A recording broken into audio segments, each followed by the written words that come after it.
Wrong week to quit sniffing glue. Congratulations. You are being rescued. Please do not resist. Well, good morning. Welcome back. It is, the first full week in March, and hopefully what will be the last week of the K2SO. Now, I finished up Maria last week, so, excuse me. So, K2 is kind of on his own this week. And over the weekend, I did a little bit of work. The switches came in on Saturday. So that was a couple of days in advance of when they were supposed to get here. So I've kind of sorted those out. And after this introduction, excuse me, no excuse for that. I will cut in what I did over the weekend and then jump back to now. But also over the weekend, I pulled out a copy of Rogue One to watch because I'm starting to think about mapping in where the scuffs and the damage are. I keep doing this because he's sitting right here. The scuffs and the damage on K2's head. And the more I watched the movie and looked over at K2 and watched the movie and looked over at K2, I wasn't happy. I wasn't happy with the color that I had ended up with on his head. K2 is not black. He's nowhere near black. I'm not being racist. That's just not true.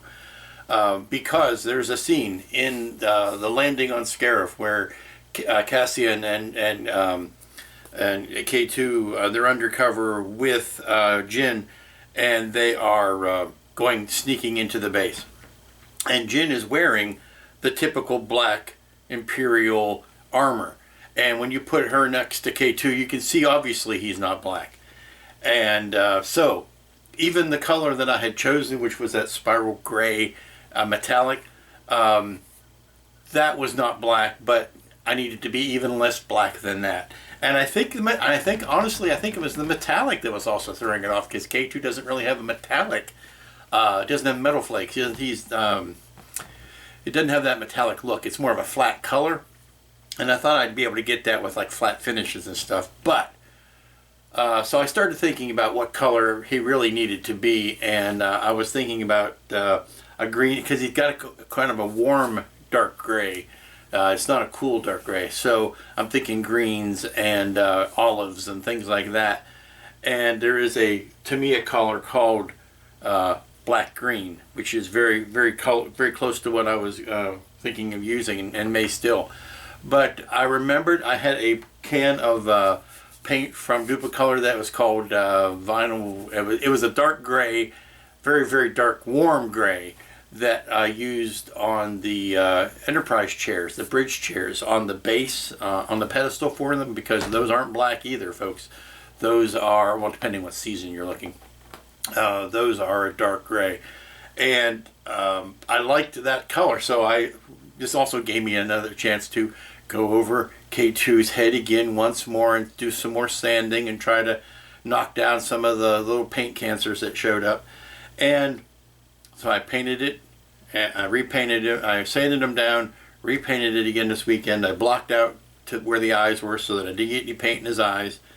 And here's the result. Now, I'm going to try to pick this up, just the head part, not the whole base, but just the head part. And here is K2. Now, I may not show in the camera, but it's darker gray. It's also a warm darker gray. It's not black. It is. I think you see the difference. Well, I'll get the camera over and show it to you better. But it's also not metallic finished, which I like. It was odd because I seemed to like this thing better when it was in states of primer than it was with finish coats, and it was because the metallic was what was throwing it off. So now I've got to repaint all the silver on this. I am going, and I also noticed another thing.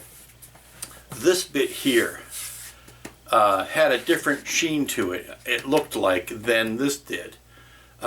This I put a flat coat, or I put a semi satin finish over when I was done. This looked like it had a slightly different color or finish. And I know the toys all make this all look black, and that's what the toys do. But this needs to be a slight color difference between this, and a different finish. Like this almost needs to be a gloss, and this needs to be a flat or a semi-gloss. to get the shine finish. And also there needs to be a metallic color running around the edge here that I need to add. So I did pick up some stuff, some ideas about the painting that needs to be redone before I can go in and start putting the damage down.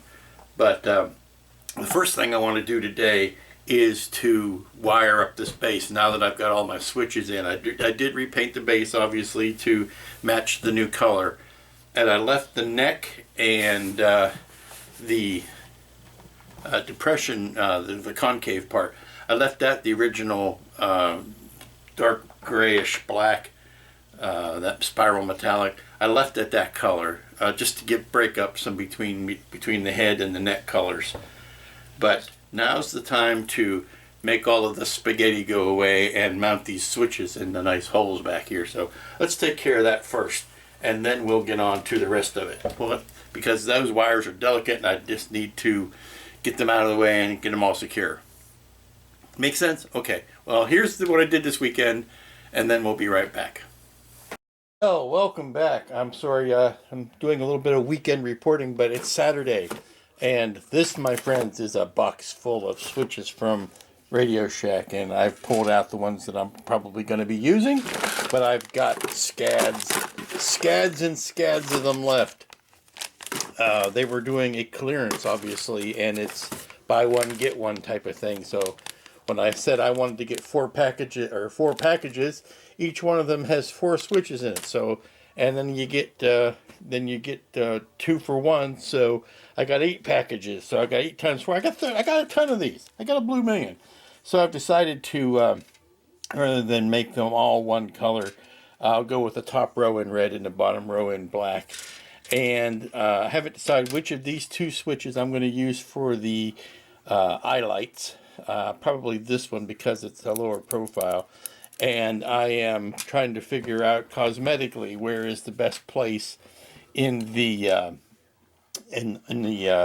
under the head plate there to put that. So that's the kind of stuff I'm thinking of this weekend. I don't know. I'm kind of itching to get these guys soldered and sanded in, but I'm also want to save some of that for next week's report. So if I get really bored this weekend and I can't go outside and do anything because it is bright today, but it is windy and blustery as all get out, it would be worse than useless to try to pick up a rake or try to move some leaves around. So you stay inside and look out the window at the pretty birds.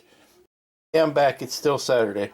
This is what I was wanting to show you. This is the bottom plate that goes up under the skull, and as you can see, I mean, this is all speculative. None of this is accurate. This is just all greebly, and it gives the impression of what it's supposed to look like, but it's not accurate. Question is where to put this single switch. It's kind of symmetrical, so the first inclination would be to put it right there. But if I do that, that means a heck of a lot of hollowing out because it's flat on the top here, and the neck of the switch isn't all that long. What I'd like to, and I don't really want to see this ugly thin spot on the neck there where the threads stop and the button starts. I know you got to have it because that's how the switch works.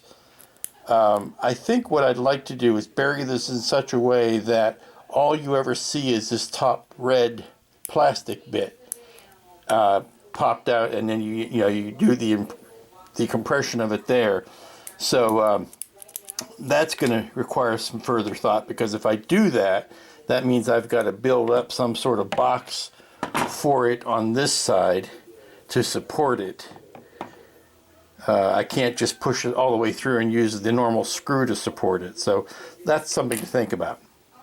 Okay, here you can see the difference. This is the original. This is the new color. This is the original color of black in there, and I think it makes a nice contrast in this depression, so I'm going to leave that. Here is the base color differences on the head. I sprayed this part new, this part is old, and you can see there's a slight difference between the two. So once I get this guy wired up the goal is to get the base wired up and get the bottom epoxied on, and while that epoxy is setting up, then I can go back to getting the colors replaced on the rest of K2's head. Well, this is going pretty well, and I thought I should stop and document it, A, for the posterity's sake, and make sure that if anything screws up, there will be at least a record of once when it was beautiful and working. But B, to show you what I'm doing. Obviously, I'm taking one wire from each of these inputs to each of these switches, and I've got a common ground wire going between all of them that goes out to the common ground. So I'm not running a bunch of stupid wiring there for no reason. Just connect all these posts together, and this is what it looks like on the back. So now I got to do that for the remaining 5 switches, and then I disconnected the speakers because it was just easier to work with the board without them being connected. And so now I need to shorten these wires and neaten everything up, and then I'll be ready to epoxy the base on, and that'll be a big step. Well, joy of joys, all of the wiring is done. I purposefully made a little indent here so that I can tape that down and then set the battery right on top of that for when I need to access it. So now that all the wiring is in, let me push it down and get it ready for the battery compartment. Okay, all of the wiring is in and taped down, and the battery is in place, and activating the board, and you get these lovely results. I'm K2SO. I'm a reprogrammed Imperial droid. Why does she get a blaster and I don't? It's high. It's very high. So all I need to do now is I'm going to tape these speaker wires down just to keep them from rustling around, and then I'm ready to epoxy the base on. Then this might not seem significant to you, but I tell you, it is quite a turning point for me. I've got the switch mounted. That's the switch that turns the eyes off and on, just like that, so I don't have to be hanging about with temporary wiring. We got the switch in, we've got the stick that changes the eyes around, got the wiring in for the base. All of that is good. I just need to glue that in. So now that all of the soldering is done, I can clear this off the table and concentrate on getting that thing glued in. Good evening, it is Monday night, and I have officially started down the rabbit hole. I've got the bottom of the base glued on, happy with all of that, and I started into phase 2 of the getting the head ready for its detail work. And I wasn't going to do anything with this, but then I looked at it again, and by God, I'm gonna. There are only 5 teeth. Here we have 7, and that's too many. There should be fewer and wider. So I'm going to replace them with 5 teeth here. So I need to sand this area out and recess some, get some room in here to recess these guys. So I promised myself I wasn't going to get too caught up in making this thing accurate, but I think that's one thing, or one area I can fix, sort of like the way I did the slats in the eyes. I can fix this. There should only be, I've looked at several screen caps, there are only 5. So I want to neaten that up and get that ready. But everything else looks good. The captain says you are a friend. I will not kill you. The base is happy. Come on. Can we get it? The eyes are happy. I can move them the way I wanted, left and right, up and down. More down than I can. Side to side is better than the up and downs, but they do work. But yeah, started on this. Also went back and I'm also in the throes of repainting. See where that is now a two-tone affair. I like that a lot better. And I'm going to put a metallic around the bottom here. Okay, one last bit of work for this evening on the base to get it ready for painting and felting tomorrow, and that is to put magnets on this little hatch. Like that, magnet there, so that this is all ready to go, and I can leave that plugged in. There are long explosions, but two people blending in. Okay, and then we're going to happy base. Back to work on the head. Well, good morning. It is Tuesday. It is day 2 of the retoothing here of K2. Day 2 of the dental work.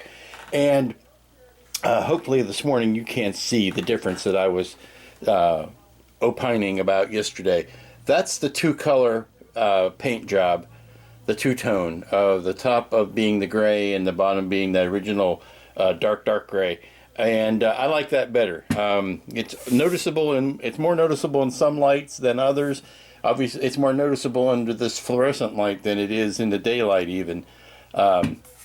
So I think I'm going to keep that. I'm pretty happy with it. I might, if I turn out not to be happy with it, I might go over the bottom part with a little bit more of a dark, maybe the same gray or something. But for the most part, I like the idea of the contrast. Now I'm turning my attentions to the teethy area, and what I'd like to do obviously is to do my work outside of this head. Do it off to the side and then plug it in, because working on this is kind of cumbersome. So I'm thinking that if I can grind this area down to where I can make a new insert and just insert it over top of that, I think that's what's going to make me happier. That way I'm not doing all of this fumbling around.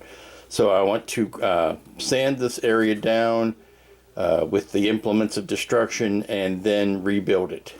Everything else I'm kind of happy with. Like I said, I didn't want to open up this can of worms, but this I think was an obvious worm to fix. Well, I told a lie. Well, it was a little white lie. I mean, no one gets in trouble for telling white lies, do they?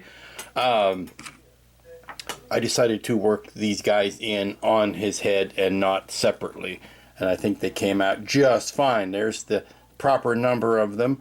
Now the last bit I need to do is let those try to do this in one hand. I've got to sand those off flush to the bottom there and put the last run through them. But now that they're all there, I can sand them off flat and put the last run in. Getting this angle here even was the important thing, and I think I accomplished that. So yay, get these in and then get them painted. Okay, I swear that was the first, well, not the first, but that was the last improvement I'm going to make. But look at that. I think that's a lot cleaner and more well defined than it was before. And the surfaces are flatter, which is nice. The planes are more even, and the gaps are more even between them. So can't wait to get some paint on this. But now I can go back to the mapping out of the damage on the top. And there's a metallic band that I need to paint along the bottom there. But getting that last bit of construction out of the way was key. And yeah, very happy with how that turned out. It brings his jaw down too, which I really wanted to do because that jaw is a little bit too high ultimately. Yes, it's high. It's very high. But yeah, coming along. Okay, it's been a long day working on this head. Most importantly, got the teeth fixed. Feel like I've done my turn of dentistry, but I got his teeth fixed. I've repainted some bits on the face. Here is what I'm talking about. Those paint scars keep coming back through. And there's nothing I can do that I can think of other than scraping everything down and rebondoing it. But I think I'm just going to incorporate that into the damage and be done with it. Luckily, it seems to follow where some of a K2's damage happens anyway. He's got a big spot here, but I can easily paint that into there, but the paint just will not stick to it. It just dries weirdly on it. So, done. I painted in that metal. It's actually showing up more prominently here on the video than it does in real life. It's depending on how the light catches it, but that's how I kind of wanted it. I've gone back in and repainted stuff on his face. I have painted the teeth, that little upper jaw above the teeth. I've got to paint more the this color, since that is in the can. I may have to decant some of that into an airbrush and spray that back on and include those tusks. But boy, those teeth look so much better when there's only 5 of them. It just looks so much more organized and so much more better that it just turns his whole face differently, having those reorganized. So I think that was a good improvement and well worth my time. And that's where we're going to sit for tonight. Hello and welcome back. It is Wednesday, and working on the base again. Of course, I had to put another coat of paint over this and clean it up, and that meant I had to remove the strip of chrome vinyl that I had here. Well, I'm going to go ahead and put a replacement on for that. See the buttons all looking very nice in the back, and then I will be able to put the felt on the bottom. Now, I don't know whether you saw me put the magnets in the doors or not, but simple enough. Magnet in the corner, and it gives a nice little satisfying snap when it closes. And all this ugliness will be covered up, hopefully, by the felt. So let's put the vinyl on. Okay, there is there's the stripe put back down, the chrome stripe. Now, I also at the same time, when I cut the new circle out, I cut these guys out, and I'm going to try putting them over the teeth I put in yesterday to see if I like the look of them better than the paint.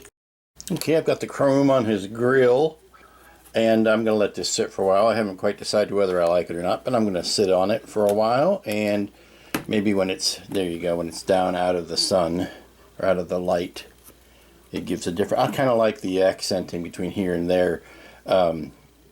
Does that mean I need to have it all over? I don't know.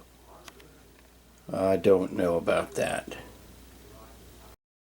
Okay, I just dressed his cheeks up with some of that silver tape that presses down really nicely and gives a nice silver finish, but also hugs contours a lot better than vinyl does. And I think I like that for those 2 spots. Whether I replace this with silver tape, I'm not sure. For right now, I kind of like it, but we'll see how well it wants to stick.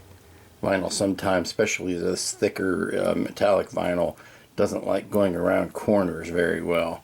So while it'll be perfectly fine here and will last forever, it may want to pull up here around these corners. So we'll just have to see.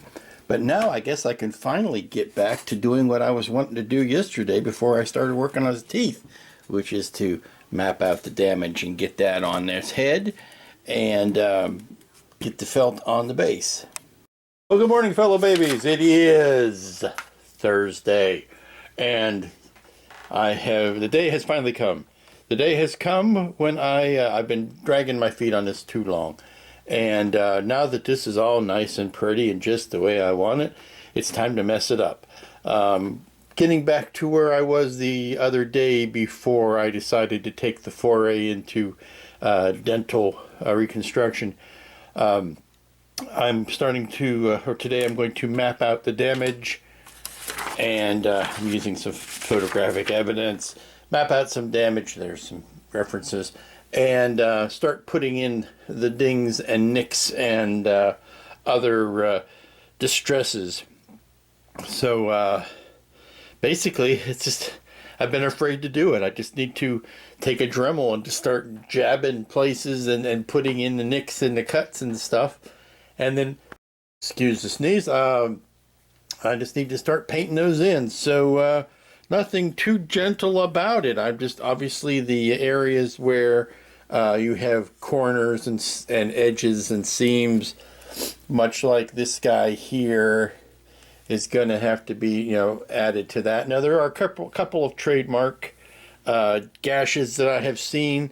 There's a little dot underneath this eye, and there's a couple of spots up here on the forehead over this eye, and then luckily, because it's the same area where I've got this paint cancer going on, there's some marring that goes in there, so I think I could kind of work that in and make it work for me.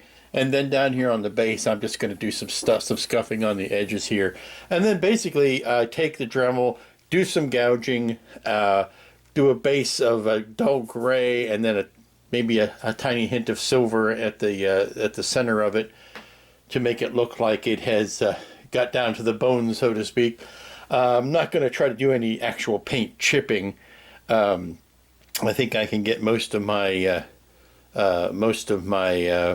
work that I want to do done with gouging. It's not going to be simply painted on distressing. I am going to be gouging and doing some smearing. So let's get to it and see how well it goes.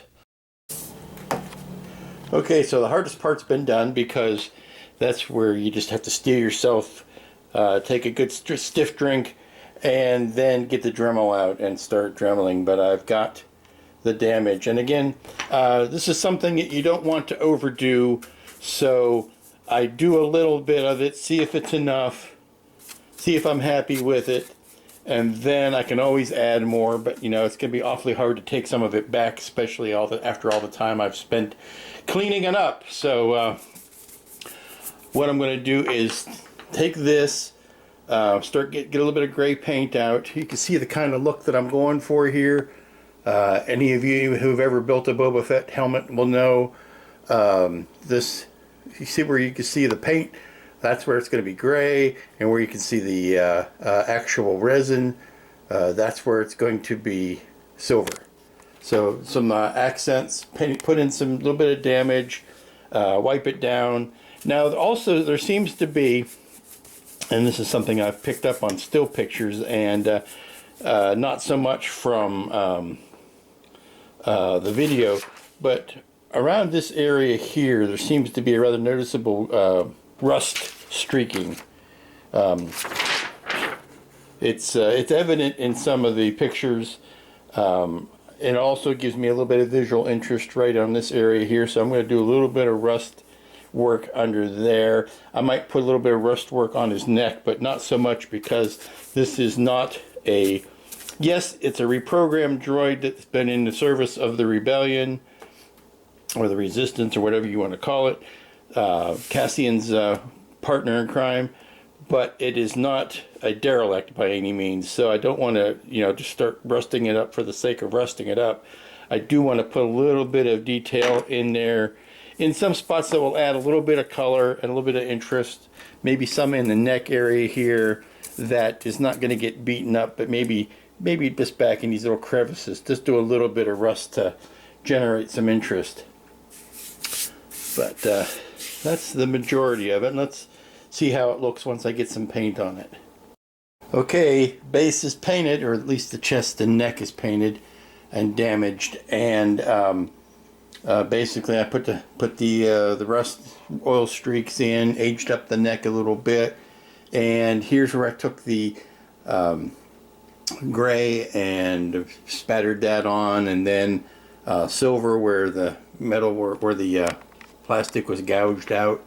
And I'm trying all this out on the neck, because obviously it's not as noticeable as the face, and if I don't like it, it's easier to fix than to go back in and try to redo the whole face. So now that I'm happy with the procedures, I am ready to take this over to the rest of the head. One last thing I think I want to do is to knock some of this contrast down, and I'm going to do that by putting a smoke wash over it, or some sort of gray wash, and just wipe it down, and hopefully that will take care of some of the high contrast stuff. But just, a silver edge where you would have natural wear is an easy enough thing to do. It's easy to go overboard on this stuff, and some of you looking at this may think I already did that, but because there is damage on, I'm sorry, get back where you can see it, damage on this side of the head, on the left side of the head, then it makes sense to have, same amount of damage on the left side of the base, but we'll see how all this shakes out. It's not an exact science, it's more an art form than it is a science, so we'll see if we like it, and then if we don't, we do something else. But for the most part, I'm very happy with it. Okay, here it is, at least stage one. I'm not 100% sure I'm happy with it or I'm going to keep it the way it is, but get the sunlight glare off of it. You can see the damage.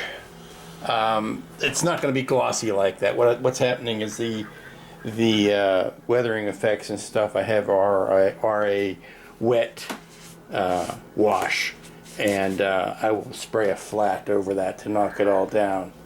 But I think it's a bit much. I think I'm not liking these guys, so I'm wondering if I should take some of that base vinyl color paint and put some of that in an airbrush and just lightly go over to kind of knock that color back down.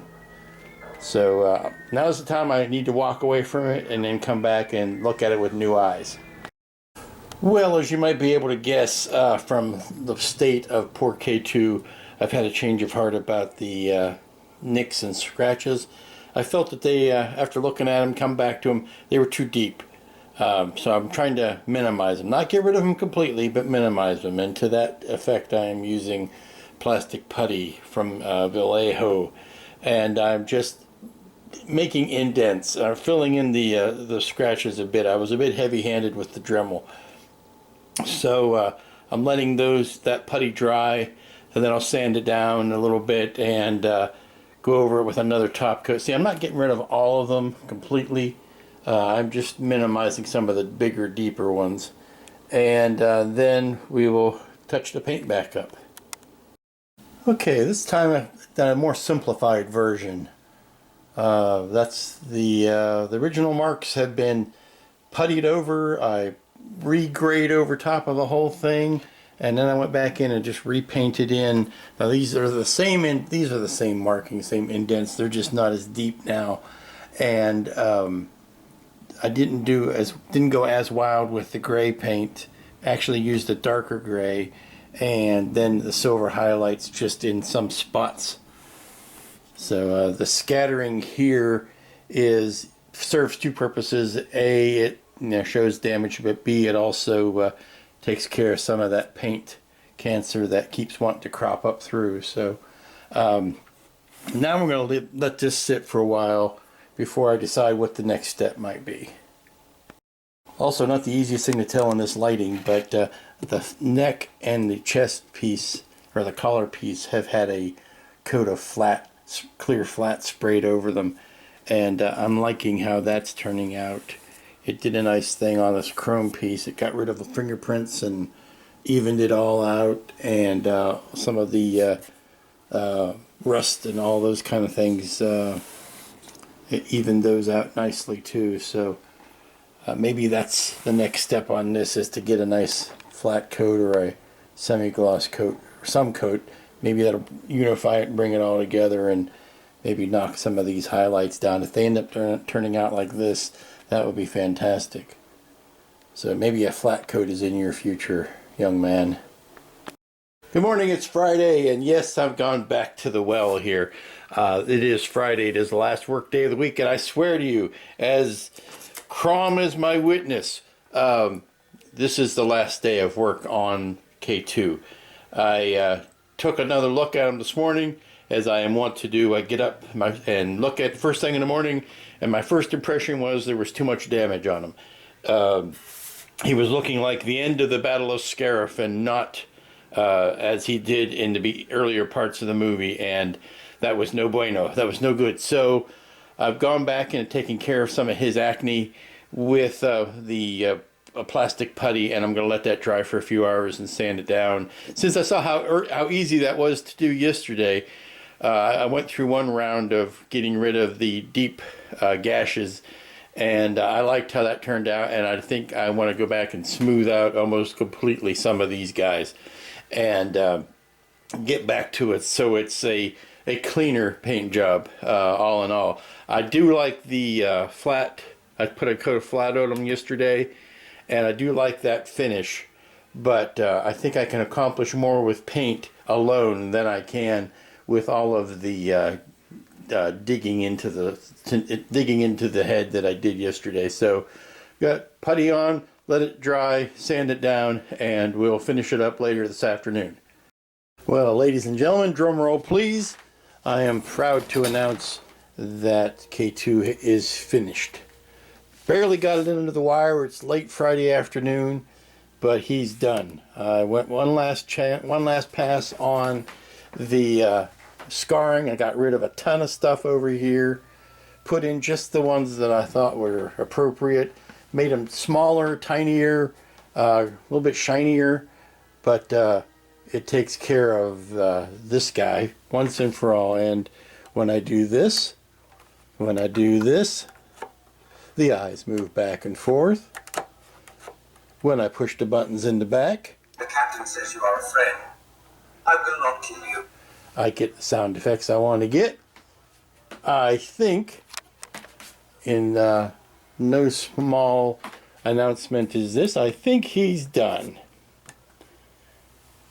There's the metallics from the side, and I think I'm going to take him out into the dining room to set him on the table to show him off more completely. And there you go.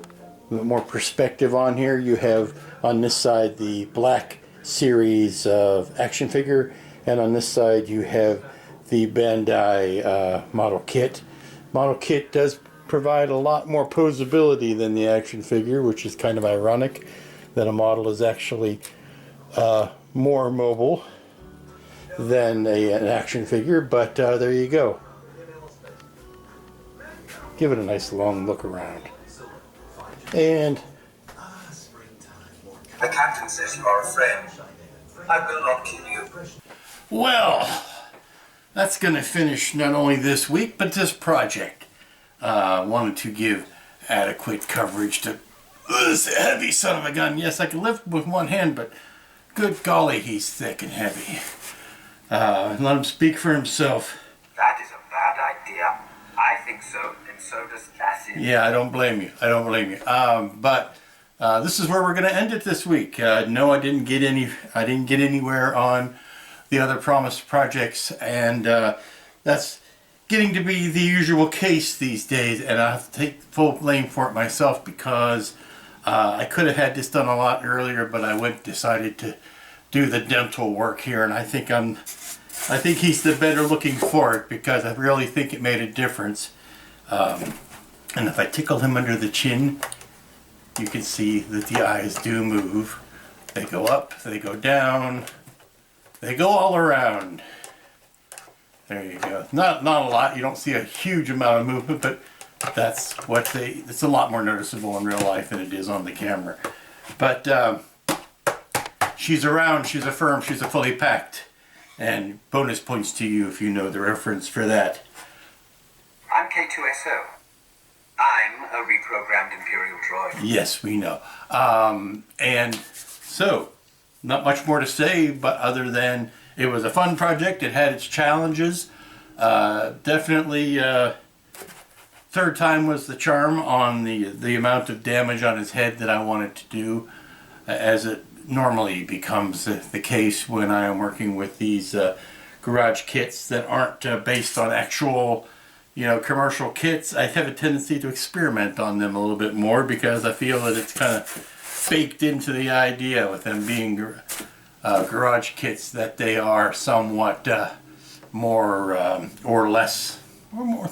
They're more susceptible. I'll turn these lights off so I don't blind you anymore. More susceptible to modification. But I'm rambling now. I just meant to get this thing finished, and I don't know if I can get this on a shelf. This is tough to hold up with one hand. I'm telling you, it's kind of heavy. So until next week, when we will be picking out some new projects, and I am true to my word. I'm going to finish up a couple of things that I started a long time ago, and am just finally getting around to finishing, clearing the decks, as it were. So until next week. Be good to each other, and Congratulations. You are being rescued. Please do not resist. Let's see. Hold on. I should just wait on the ship. Yeah, I think those would be your final words for the week. I find that answer vague and unconvincing. Yeah, I know. Not me. I can survive in space. Okay. Because I'm a board button pusher and I love playing with all the buttons. There the eyes are on again. And push them up, push them down, make them go side to side. Until next week, be good to each other, and we will catch you here next time. Say goodnight, Gracie. We could transmit the plans to the rebel fleet. Say goodnight, Gracie. It's coming. That's enough. The data files, that's the problem. They'll never get through. Okay. Someone has to take that shield gate down. You just can't shut a good droid up. On blast to the reactor module and the whole system goes down. That's how you said it. Why does she get a blaster and I don't? Okay. The chances are, what are the chances are me ever ending this video? It's high. It's very high. Okay, good night.